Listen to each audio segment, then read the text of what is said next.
Bom, apesar da a minha disciplina vai ser a última, né? A filosofia da Ótima. tecnologia. Bom, é um tema que até assusta, né? Na verdade, até quando eu comecei a adentrar nessa área, nossa, por onde eu começo, né? Porque eu não sei nem se a gente precisa justificar muito porque que a tecnologia é uma coisa importante da gente pensar hoje, né?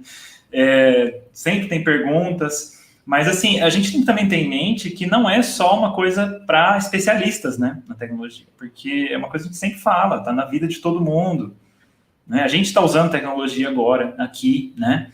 E a filosofia da tecnologia, como um campo mesmo acadêmico, ela é uma coisa muito recente, né?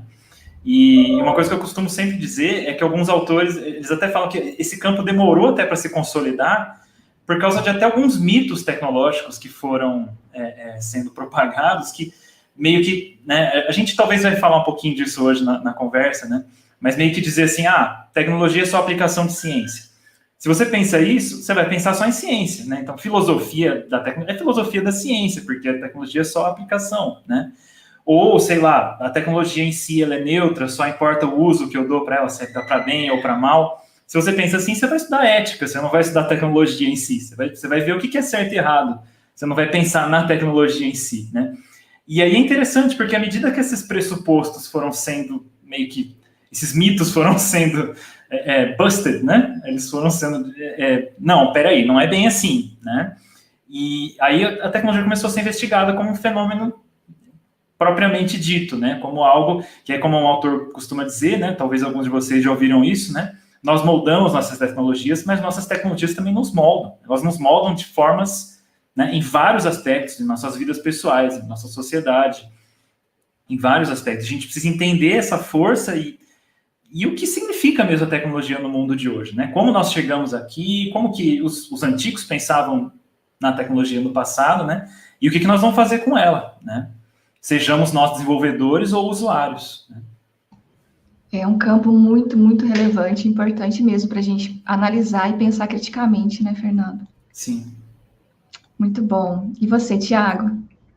Então, gente, metodologias, na verdade, não necessariamente metodologia científica, mas metodologia do estudo científico, né? Algo que a gente pensou na necessidade de um pensamento sobre métodos, né, mais amplo e bem prático também, porque a gente tem, os tempos atuais nos mostram isso, né? Como que a sociedade como um todo carece de instrução científica, como que a sociedade, inclusive pessoas que passam pela universidade, que são formadas, que são graduadas, pessoas de profissões diferentes, carecem de uma instrução sobre como funciona o pensamento científico, como olhar para uma notícia que os jornais te passam, como olhar para situações do momento, por exemplo, né, questão de vacinas, questão sobre a Covid, sobre o uso de máscaras, como que a pessoa pode olhar para uma notícia dessa e ter um senso crítico sobre, para avaliar o que está acontecendo e para avaliar se aquela notícia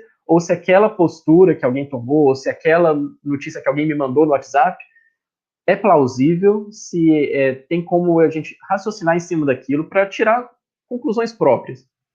E isso é um fenômeno que, na verdade, tem sido observado já em muitas pesquisas, muitas sociedades têm percebido que seus sistemas educacionais não têm fornecido essa instrução científica suficiente para que o cidadão possa navegar nas questões sociais e econômicas, políticas, e entender onde ela está, né? Então, a nossa ideia é justamente entender como que a gente pode, o que é de fato esse método que foi criado há cerca de 4 séculos. Criado, eu digo que foi, na verdade, bem estabelecido, né? Mas tudo isso faz parte de uma história do pensamento humano, faz parte da história do desenvolvimento científico que vem desde a antiguidade até a ciência moderna, né, que a gente conhece, da Revolução Científica, e esse método que foi estabelecido e que tem tido muito sucesso para a gente fazer essas perguntas e buscar respostas para as perguntas que nós temos, e buscar as melhores respostas possíveis. Isso não significa que a gente vai encontrar respostas definitivas, e não significa que as respostas possam estar erradas. Não possam estar erradas, né? Mas o método, ele é uma ferramenta muito importante para a gente poder diminuir os nossos vieses ou os nossos preconceitos, né? Então é uma ferramenta externa a nós que nos ajuda a nos livrarmos um pouco desses vieses que fazem com que a gente compre narrativas, fazem com que a gente compre fake news, fazem com que a gente seja... O nosso cérebro faz isso, né? Ele burla o nosso entendimento para que a gente compre alguma coisa que não é necessariamente correta ou que é uma visão correta da realidade. Então a gente busca e a gente preza, e como cristãos nós devemos prezar mais ainda pela busca da verdade, pela busca de uma visão sobre a realidade que seja coerente, e nós temos ferramentas para isso. Nós temos a nossa mente, nós temos o universo que Deus criou, e nós temos o método científico que tem sido elaborado há tanto tempo, e tem muitos pensadores, têm feito muitos bons trabalhos sobre isso. Nós não vamos falar necessariamente sobre filosofia da ciência, porque tem outra disciplina sobre isso, inclusive com o Marcelo. Então a gente, na verdade, vai pegar a onda dessa disciplina de filosofia da ciência, onde eles vão tratar um pouco mais sobre epistemologia, sobre a natureza do conhecimento, sobre como que a gente pode conhecer as coisas, e depois na nossa disciplina, a gente vai falar sobre métodos mais práticos, como que a gente pode aplicar isso, como que a gente pode conversar, ver estudos de caso, ver como que a sociedade oferece casos que a gente pode usar no nosso dia a dia.